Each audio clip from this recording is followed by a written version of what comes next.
these days, understanding the horizons of Indian culture and how actually it helps us in understanding our own constitutional virtues. We have our moderators, Sahil Shrivastav and Charishma Shikhar. So, Sahil, we will start with the session now. I just have a quick question to Dr. Nandakishore sir. So, sir, the audience would be really delighted if you would like to just give a gist, a little bit of introduction of the topic and how would you like to approach it today. Thank you. Yeah, thank you, everyone. It's a great pleasure to be part of your whole endeavor, and I take this as an opportunity. And culture and moralism, the topic that's been given today to discuss, is something that's extremely complicated, but that at the same time, it's something that we cannot do away with. That we need to keep that in mind. So what we try doing is, because there are two different terminologies that have been brought together. One is culture, other one is moral. That is morality.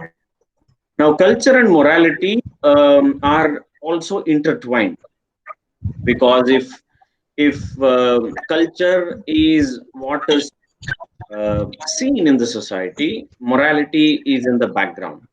So it is always like that. They cannot exist without. And apart from this, there are also other connections that are associated with, let's say, something to do with, because a lot of countries have derived morality from religion. There are also countries that have derived it from just simple, what is it, traditions that have come in the sense they may not adhere to a particular religion, but yet they will have certain values and a code of conduct that has come for a long time. That means that has come through conventions. It has also come through as a practice for a period of time. Now, when we club these two terms together, that means cultural moralism, that means moral conduct, that is something that we display, is rooted in culture, and that culture essentially is embedded with morality. So that is how we are trying to approach this one. But the complications come in here is, how exactly are we going to look at these terminologies, or look at these in day-to-day lives, where there are many more dilemmas, there are many more dichotomies, there are many more practical problems that tend to erupt, and then they put us into some sort of a philosophical confusion. Because this philosophical confusion is where you actually tend to reconsider or even think at times what exactly you are doing. Is it right or is it wrong? The problem here is also the things that are associated with issues such as truth, because truth becomes a primordial concept on which we construct a particular morality, but unfortunately, or a particular conduct. But unfortunately, as we have seen in the history, truth also has two components. We have a truth that is called as the permanent truth, like that humans require oxygen to survive, is a universal truth. It doesn't change. It hasn't changed for the last whatever the number of years that we have had as, or we have been surviving as humans. But there are also constructed truths which have actually changed over a period of time. For example, we had this idea of the slaves, which was there everywhere. Now, slaves were normally accepted as part of the society, where humans thought that there were subhumans and one could exploit them and utilize them. But subsequently, as the human race progressed, it was seen as one human subjugating the other one was seen as inhuman. That became part of the moral conduct. So people would say, how immoral is it to actually have a slave?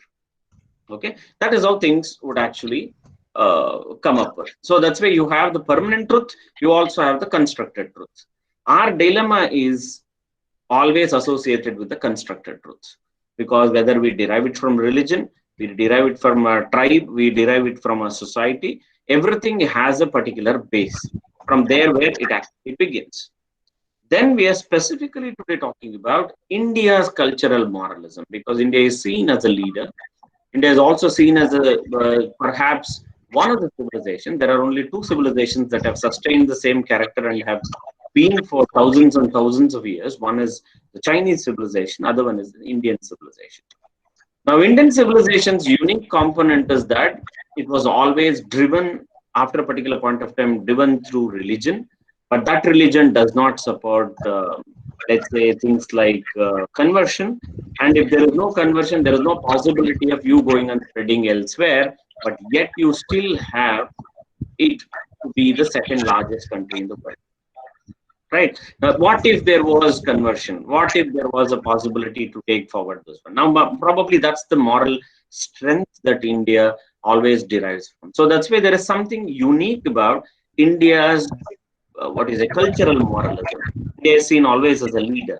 India is seen as somebody that has given lot of religions to the world, but at the same time, it is also an extremely tolerant one. Perhaps the religion that India is associated with, though we are secular state, we also have many other religions existing here. The basic character that people would talk about because of the majority is Hinduism. If you look at Hinduism, it has been the most tolerant religion comparatively because there is no supreme leader, there is no single authority, there is also not any such compulsion that you have to be under, or there is no one individual who can say, I am the authority for the religion, people have to listen to me.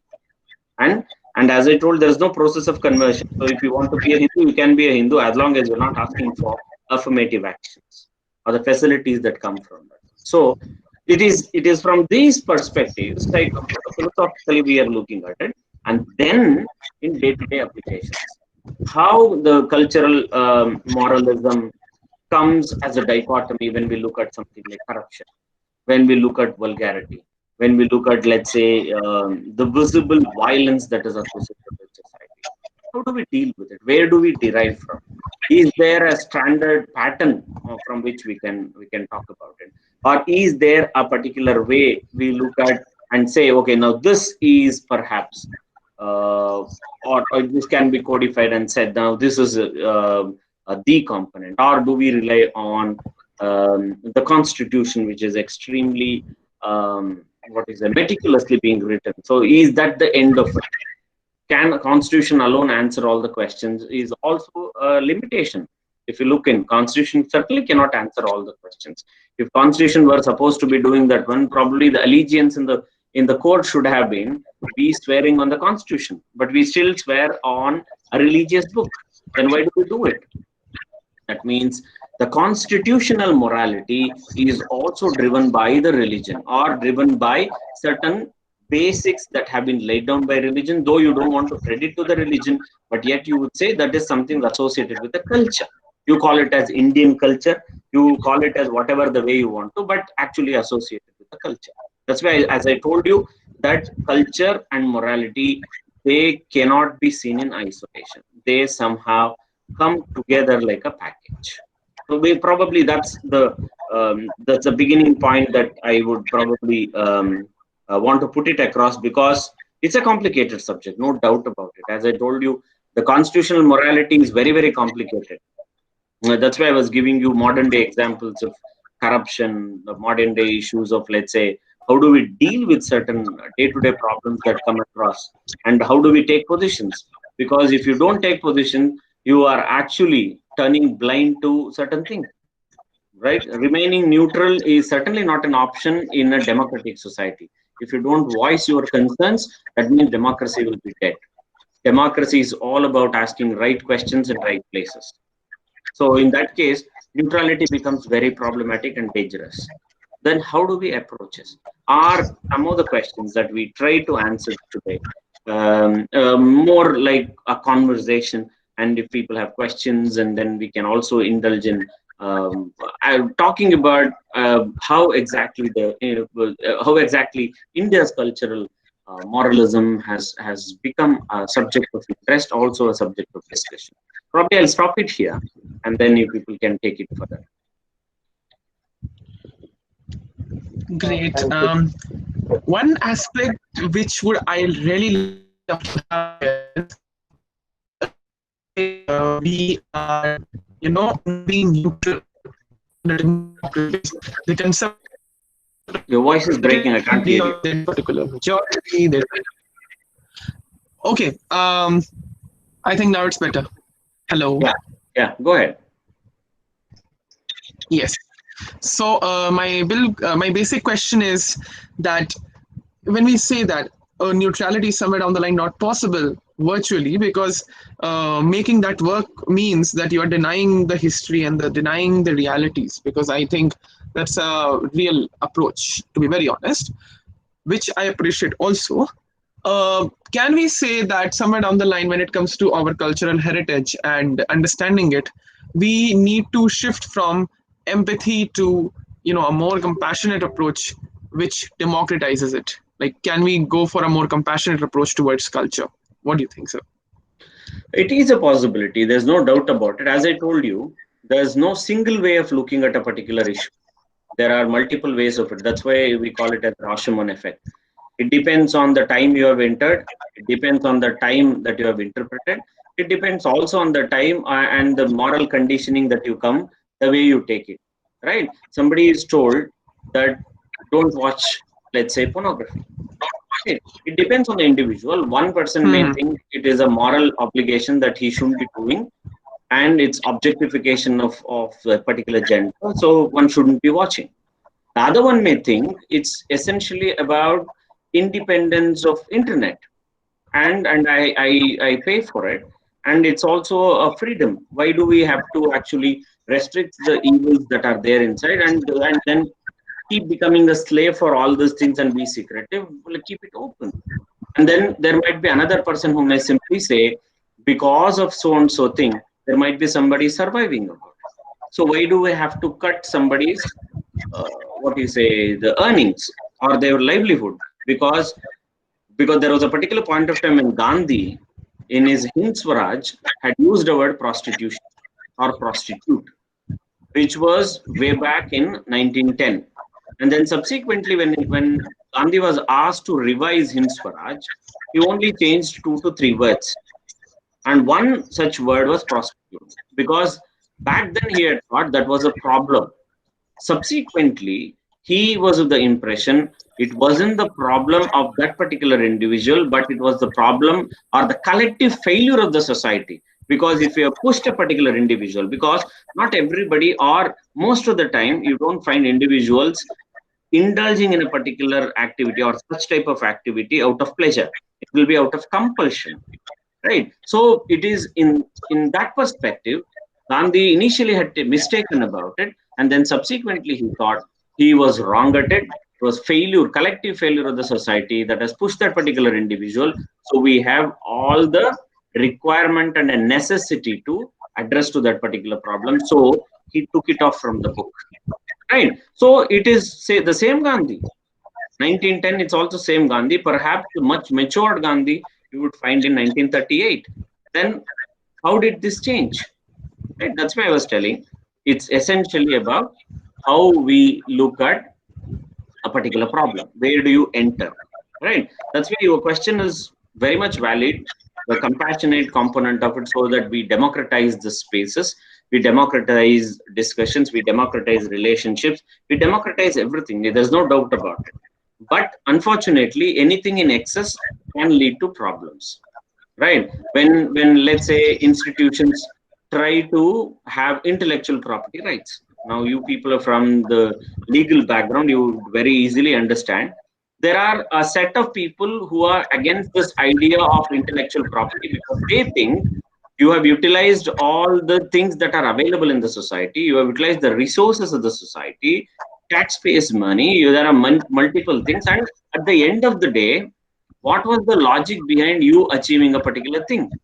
The logic was essentially to say that you wanted to do good to society, you wanted to exhibit something. Then why intellectual property all about?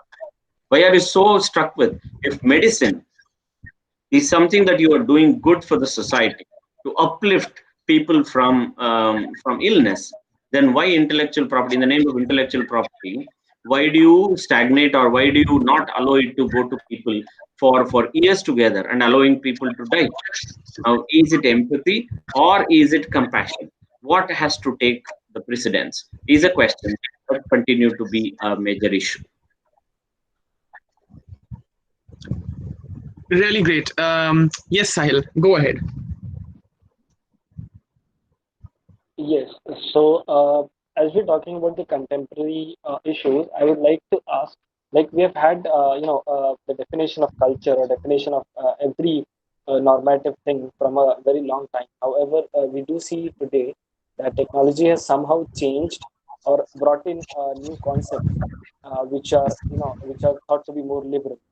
Now, what do you think is, the role of technology? How technology has created a new pool of various cultures and various social norms.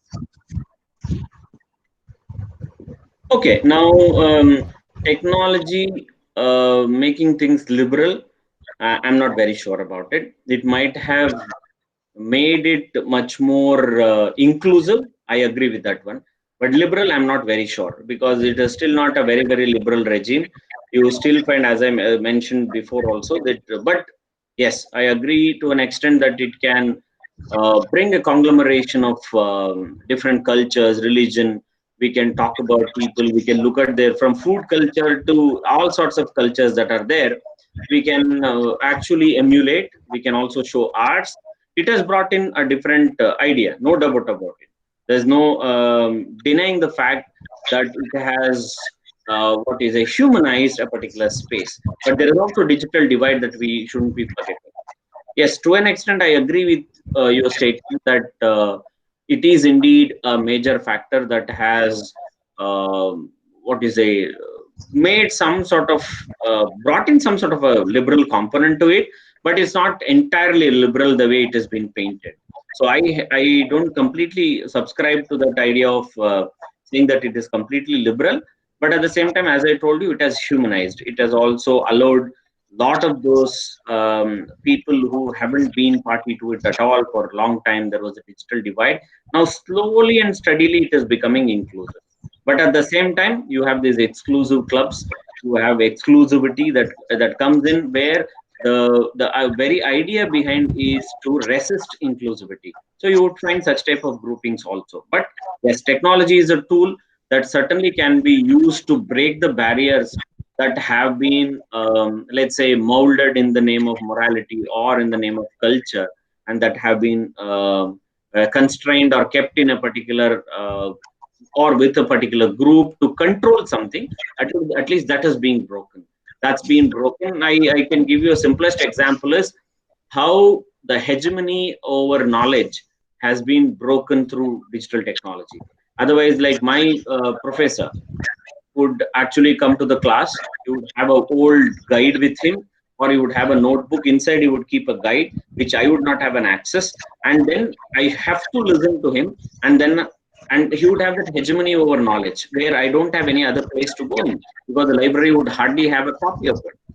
So that would be taken away by one student or the particular professor himself. Now, what has happened with digital technology coming in, you have Professor Google. So Professor Google has broken the hegemony over knowledge and education of a group of individuals. Now it has kept it open. You can read the work of someone in the United States, and then you can emulate that, or you can quote them, you can utilize them, you can do whatever the way you want to with it. From that perspective, yes, it has made things comparatively liberal. It has also made it much more inclusive. I would really prefer to use the word inclusive rather than liberal alone, because liberal alone can also give different connotations. That's my humble submission. Okay, so we can say that technology today has become one of the major platforms where either revival of something can take place or resistance against something can take place. So we can say that. Now Charishma can go ahead with her points.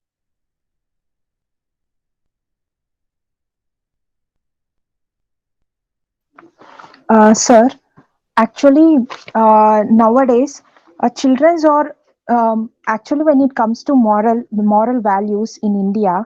When we talk about the moral values to a set of principles that guide on individual on how to evaluate right and versus of wrong. And what do you think about an individual? Is that true that moral values guide an individual to a righteous path? Will it help to uh, an individual to differentiate right and wrongness in his life? And Uh, Okay, is it done or you Is further it in true question? that modernity kills the morals? Not exactly. I don't really subscribe to it, because how much ever modernity comes in also, till a particular age, you continue to listen to your parents.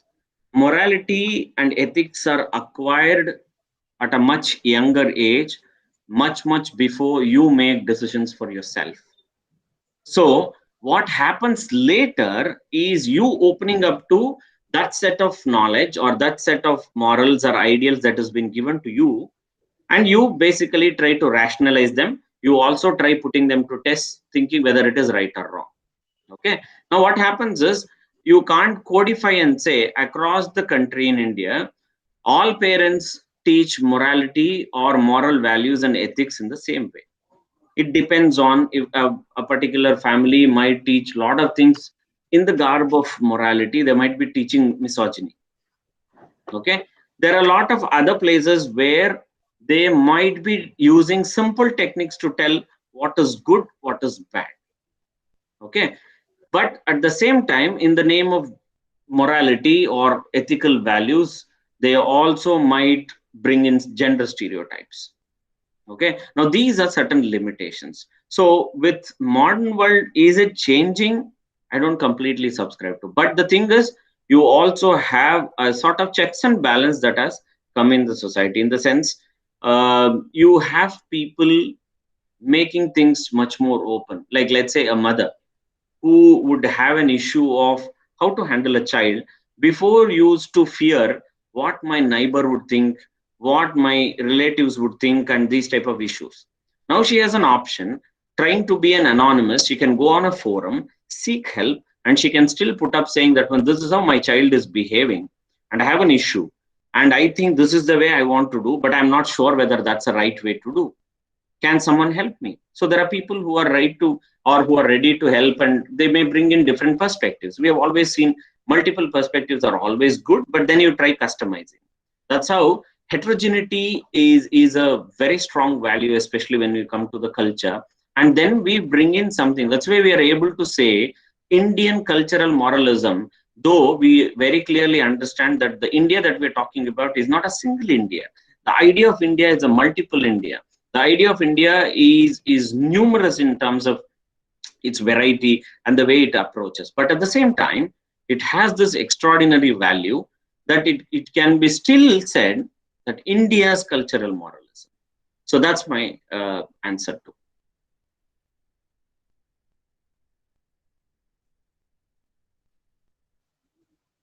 Thank you, sir.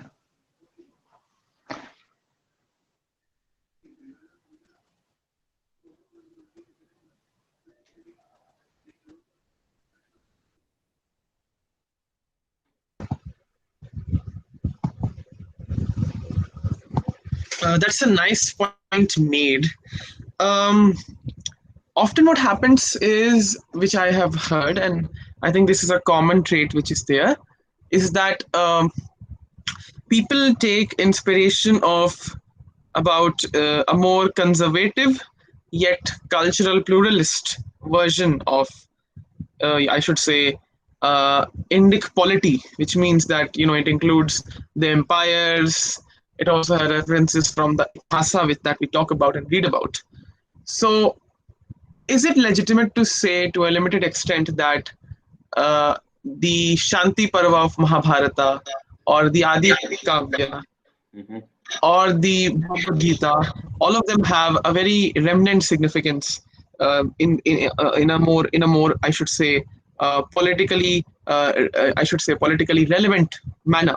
So, what's your take on that, See, Mike? at the end of the day, what matters is whether you derive it from the Mahabharata, whether you derive it from the sutras, Dharma sutras, or you derive it from any of the nitis, or from wherever you want to. But the truth is, all of them strive to have a society that is peaceful. Now, how do you arrive at peace? Only when you can be good. Now, good, how do you be good to people? That's where Dharma comes in. That's why the ancient texts always use the word dharma in a context. Okay, there are different dharmas. Okay, you have a vritti dharma, you have kula dharma, you have multiple dharmas. I'll give you a simple example. Even today, if in villages, if somebody passes away, they tend to say somebody who was like Dharmaraya, or like Yudhishthira is called Dharmaraya in a more popular terminology. A person was like Dharmaraya and he passed away. Now, if you look at Mahabharata, it's very simple to understand that among all the people who sacrificed a lot and who kept giving even till the death was Karna. Okay, great friend and sacrificed everything. Even at the time of death, he gave away something that was asked by Krishna. There are numerous stories about him. Then why do people still don't say the person who died in the village was like Karna?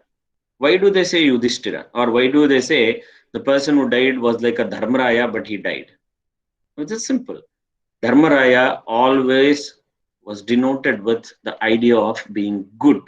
Being good meaning not harmful. That's why there is a moral dilemma that comes in Mahabharata where Drona has to be defeated. And Drona to be defeated, there is no possibility. And then Krishna seeks the most reliable person, that was Yudhishthira or Dharmaraja, where he says to Dharma that you need to pronounce something. But Dharma says, no, I certainly cannot do this one. Don't expect me to tell lies. Don't expect you to harm someone. But then Krishna says that you certainly are going to tell the truth only. I will take care of it. You just tell the truth only. What is the truth? He says, Ashwattama Hata Kunjaraha. He's supposed to say, an elephant called Ashwattama has been killed. So he said, you tell the truth only.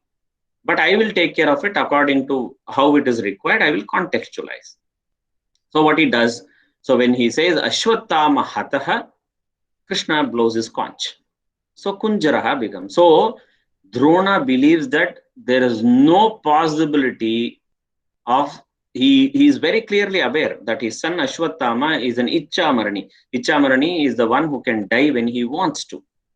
But at the same time, he tend to believe at that particular point of time that it is coming from the mouth of Yudhishthira. So because it is coming from Yudhishthira's mouth, he thinks it must be the truth.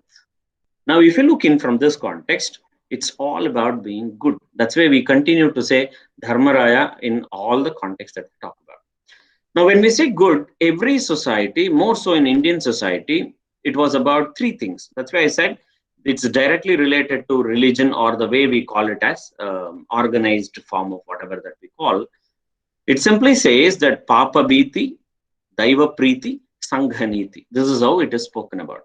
Now, when we say, however good the society is, you still can control the society by using or telling them or utilizing the fear of sin. You look at the Abrahamic religions, or for that matter, you look at any other religion also, those of them who have been very, very successful. Otherwise, you see them at a very, very minimal level. Okay, those very successful religions who have very big numbers across the world, all of them start with an idea of sin. Especially Abrahamic religions, you have original sin. Okay, and then subsequently in ours, we differentiate between bad and sin. Okay, Papa and then a mistake. These are two different things. Papa is an extreme component, whereas mistake is something that we continue to do. Okay, but the society was kept under morality or some amount of control only by saying it is the fear of sin that should always remind you. Okay, because we always believed saying that you may not know what exactly is your dharma, but if you know what is adharma, that is more than enough. That means you may not know that giving alms or giving rice to the needy is dharma. But if you know that stealing or taking away the rice that another person or the food that the other person has, that is enough, because you are that act can take care of dharma. Many times you don't need to give sermons on dharma. If you just follow simple steps, that is taken care of. That is how it comes in. But it comes with certain moral dilemmas. As I told you, you made a reference to Shanti Parva. It is in the same Shanti Parva. There are these questions that are asked about how a particular conduct happens. In the sense, the karma theory comes into picture. Now Bhishma is on the Sharashaya, where he is sleeping on the bed of arrows, and then he's been asked, after being victorious, the Pandavas go and ask Bhishma that, because they will go to Krishna. This is something that absolutely brilliant, that even today, which is valuable and everybody should learn, is the organization principle. Now Krishna is all knowing and he is the one who led from the front. But yet when it came to the question of something associated to Raja Dharma, Krishna said, when I have been a king, when I have been a ruler, somebody who is best to answer this question is your grandfather, that is Mr. Bhishma. Please go and ask him. Now, what he is simply telling is, somebody who is a lawyer should do something that is associated with law. Somebody who is a political scientist, it's better that he deals with it. Somebody who does a construction, it's better that you leave him. That's simply representing or recognizing the specialization. That's a biggest business lesson, or that's a biggest human lesson, or the life lesson that Krishna gives here. Now, when Pandavas approach Bhishma, they ask him different questions on Rajadharma, how to rule, several questions. And then the toughest question is asked by Draupadi. Draupadi asks him, Grandpa, you anyway knew you were on the wrong side. You knew that we hadn't done wrong. Then why exactly you ended up being with the Kauravas, and then you did it? Now, according to just being good or just following his own dharma. As I told you, there are different strands of dharma. You have Vritti dharma, Kula dharma, there are Raja dharma, there are many other dharmas. That's why it is a much more complicated component than the way we try to simplify. So then Bhishma has to give an answer, or he tries to give an answer, saying that there is a story that goes back to his father, to Shantanu, and then subsequently what he, as a Devavrata, he had given a promise that he will, whosoever comes into that position, he would not be the king, but whosoever is going to be sitting on the throne, he is going to stay with them and protect them. That's going to be his Rajadharma. That's going to be his dharma. So invariably, when the Kauravas came in there, he had to be with them. That is the reason. But what he simply says is that you don't need to, as an individual, worry about my karmas or my actions.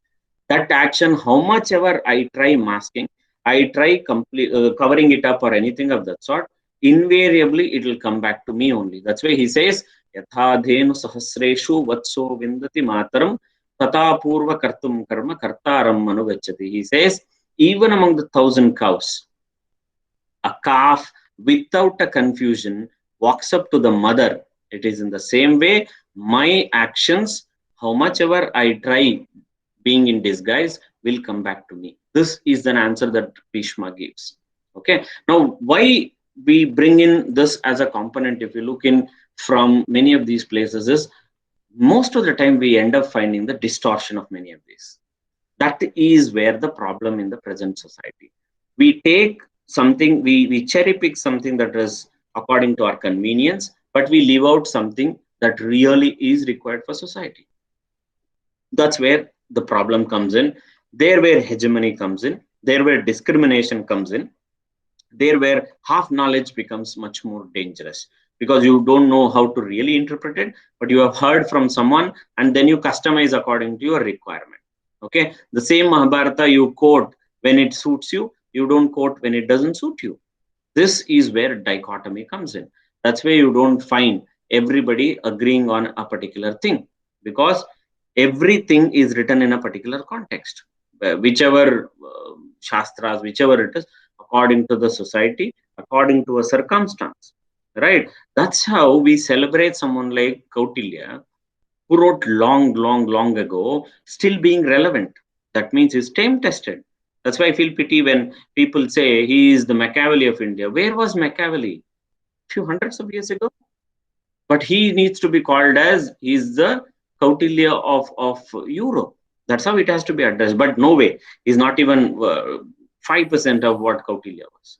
But the thing is, why we talk about some of these, as I had mentioned in the beginning itself, we derive morality from religion, because it is the religion that gives us the idea of sin, the fear of sin. That fear of sin actually makes us to behave in a particular manner within the society. It's also largely keeps a big chunk of people under check, so that to make sure that certain things are in balance. That is also the larger purpose that we see in the society. That's why religion is the bedrock. in the beginning itself, while giving introduction to cultural moralism, I was telling that the bedrock of Indian cultural moralism is still in the religion.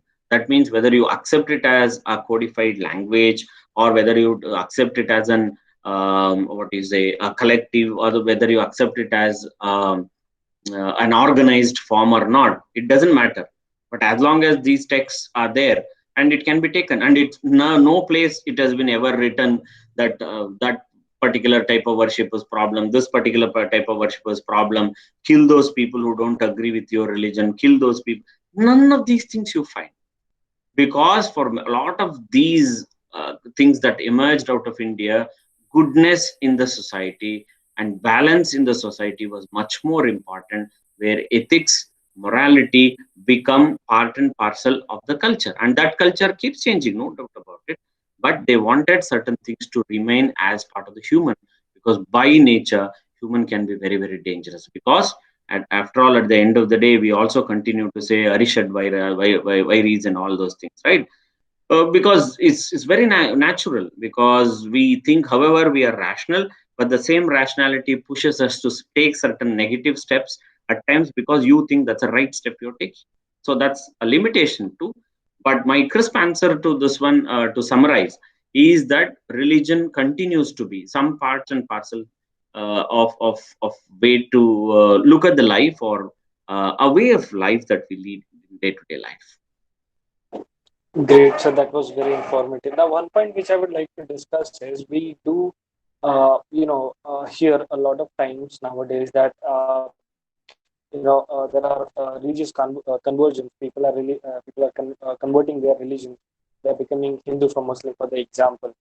But we do know that Adi Shankaracharya, who moved Hmm. throughout the country, and then he was able to, establish Hinduism, the major currents of Hinduism, where Buddhism was at its peak, and still he was not criticized for that. Then how can we criticize today's people converting their religion as in how they want it to be? Can you be a little more specific? Whom are you referring to?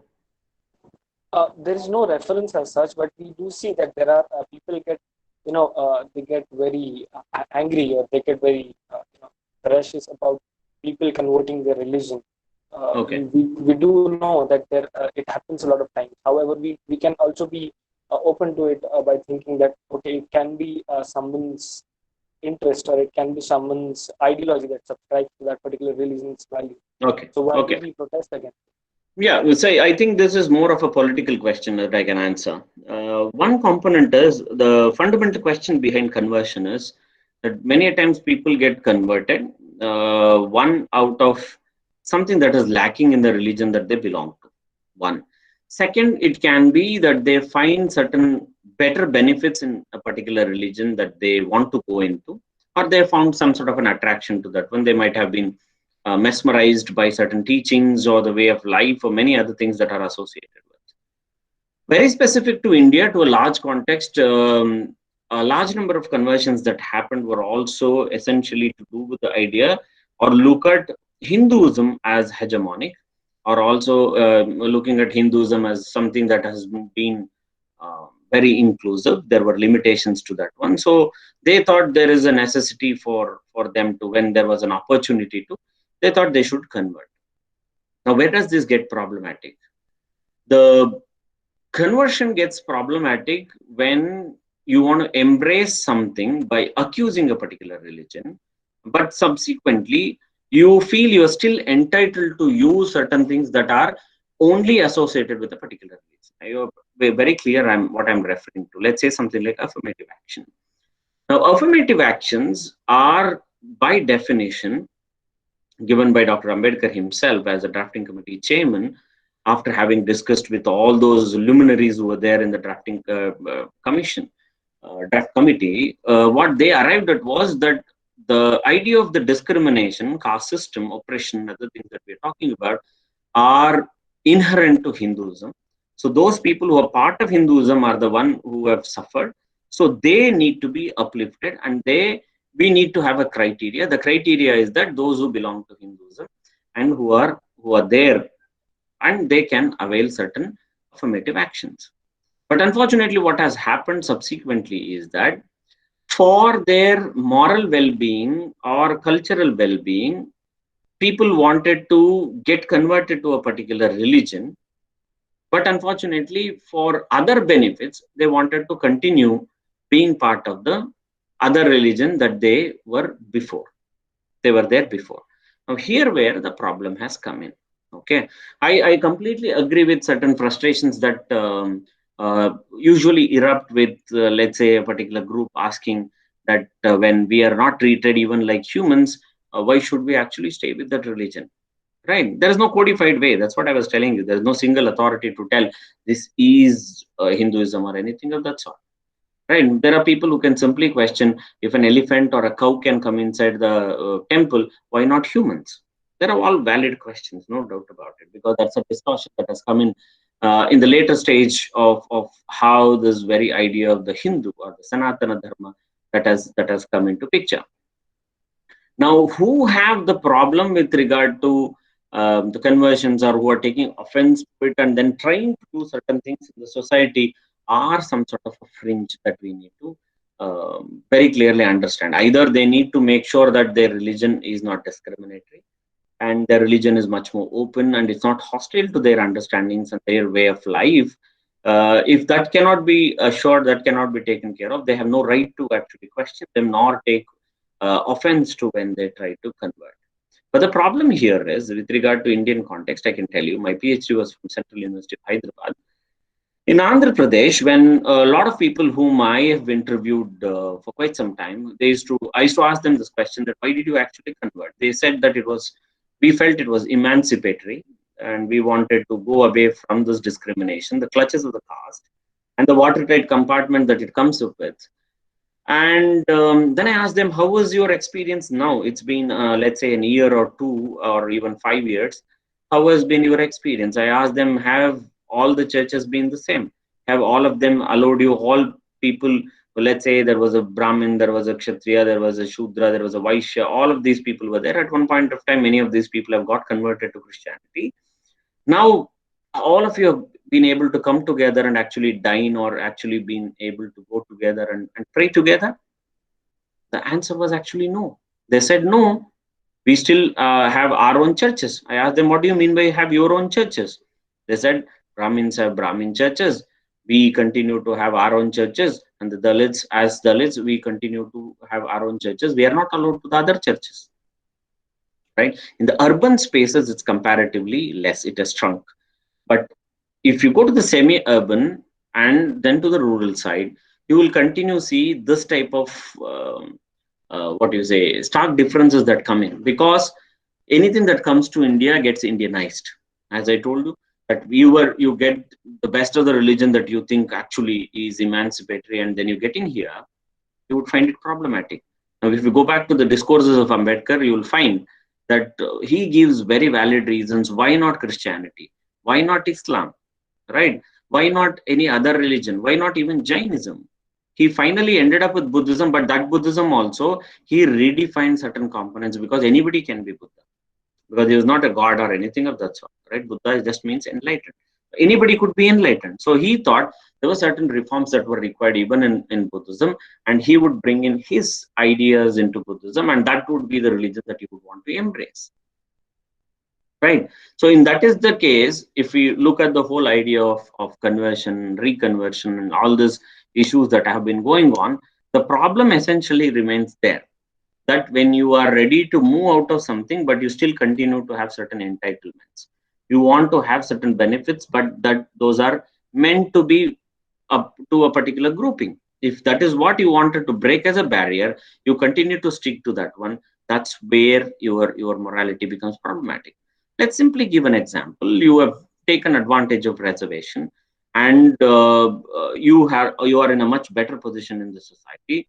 Do you give up that as an entitlement, and then you allow the next brethren or a sister or next family who are downtrodden or who are in requirement to take it up? Or do you see it as an entitlement just because you're born to a particular religion? If that's a way, or you belong to or born to a particular caste, that's a way. There would never be an annihilation of caste that the way Ambedkar imagined. It would only end up in celebration of caste. That means you reiterate more and more and more, it would simply be that way. If somebody is thinking it's going to be the rule of the proletariat, let's say it's going to be turning around, but the cycle has to come back. The oppressor becomes the oppressed becomes an oppressor. So it will be an unending cycle of violence that's going to lead into further problems. That's where I see, though there is a limitation to understanding of why, because Gandhi was also given a Bible, Gandhi was also given a Quran, Gandhi was asked to say, but Gandhi said that all these are great things, great religions. I appreciate each of those individuals who have sacrificed so much, and I am inspired by these religions. But I'm good enough to be with my religion. That's what he said. You cannot sweep me by my by my feet. So I'm happy with the religion because all my morality has been constructed to the religion that I'm born to. So that's how it is complicated. Though it's not as simple as the way we look at it. The idea behind conversion, certain people feeling uh, pathetic about it. As I told you, if you have a problem with conversion, you should also have problem with those people or the problems that they are going through, to make sure that they also are not oppressed. If you can take care of that component, then you have the moral right or morality to talk about why they shouldn't convert.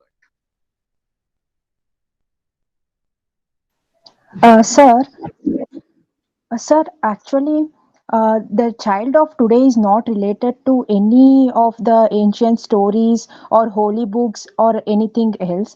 Um, in my opinion, as you said, that moral values are the base of our life. If the base will get disturbed, how the building will be constructed? In order to protect those values, what we must to do, sir? What is your suggestion upon this? See, always religion need not be the only base for morality. Okay. Now, Panchatantra stories, let's imagine. The Panchatantra stories are nowhere associated only with the religion. Okay. There are many other stories that are also there as moral stories within the society where you may not denote anything with religion at all, but you still teach them. But now, unfortunately, the problem is there is a disconnect. That disconnect is between the religion, the individual, and then the morality. Now, problem is most of the parents tend to think that if you give the mobile to a child because you are busy in something, the child doesn't disturb you, that should be good enough. If it's able to see something, watch something good or bad or whatever that is taken care of. That means as long as the child doesn't disturb you, you're okay with that idea. We also had other important component within the society where the number of nuclear families used to be less. There is to be combined families and joint families, if not 20 people, 15 people, 12 people, at least 6 to 8 people. That means the parents, and you also have the grandparents. To me, grandparents are the torchbearers of morality and the stories that they carry with them to the children. Now, each one of us from the generation that I belong to very vividly remember that my morality or my idea of ethics and morality and the conduct in the society was constructed by my grandparents. It is they who sat with us and explained a lot of stories about the ideas of morality and many other things. Though they may not have used the word morality at all, the type of stories that they said, as I put quote unquote, when we say morality, dharma, many other things, the good, and they insisted on that idea of the good, which probably molded us. Now, here the problem is everything we want is instant, right? You want even Bhagavad Gita to be learned in a capsule. You want to learn Quran in a capsule. You want Bible to be learned in a capsule. Buddhism capsule. You want short notes. You want everything to be like a quick bite. Nobody is interested in longer things to read where you have to spend years together to understand, interpret, or just even to digest what has been given. There is a disconnect. Second is the way of life. In the way of life that we are there, where let's say the father and mother, both of them are working, they neither have time to spend with the child so much, nor they have time to give them such stories. That's why some people or some parents tend to spend something in the bedtime, but the type of work that they get involved tires them so much that they would simply want to come home and then rest. Right? You can't you can't blame them. But unfortunately, life is all about understanding priorities. If your children are priority and you want to give good citizens to the society, there's no supplement to that. There where you have to take an extra mile, an extra effort to make sure that you pass on certain things that have already been given to you as morality. But then subsequently they'll come and choose what they want to. Yes, your question was right, where there is already a disconnect that has come in society, where you have no idea about what's being passed on. You glue to what you think is important in the society, in the tech world, that where you want everything in the fingertip. Parents feel much more happy if a child is able to open their lock and get into all the apps and look at things, rather than being able to tell a story on morality, a Panchatantra story. I don't think they will tell, oh my God, this child looks like, okay, interested more in religion, more interest, rather a dull child, probably, not someone who's able to fiddle around with a mobile phone.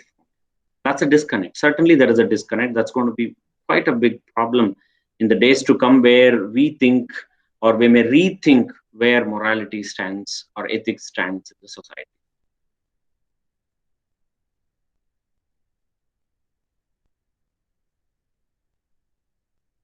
Okay, so I think with that we can go ahead and have a summary of this session by Charishma, and then we can end the session.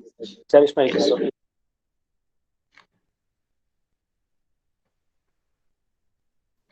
Sir, that was the really a great session we had with you. It was so honor for us to have you on this panel discussion about Indian cultural moralism. The way you explained about all the ancient period stories and everything was very much important for nowadays children to know about all such aspects. And I would like to thank you for this wonderfully explained how concluded this. I would like to conclude this session by thanking you for the time and effort you took to share your thoughts with us, sir. Thank you so much.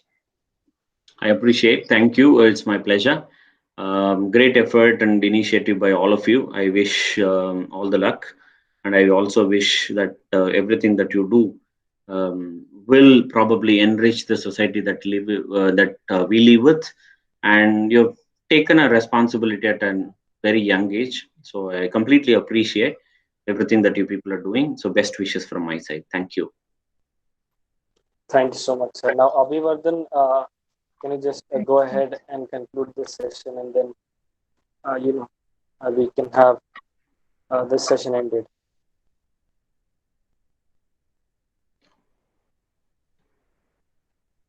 Abhivardhan, are you there?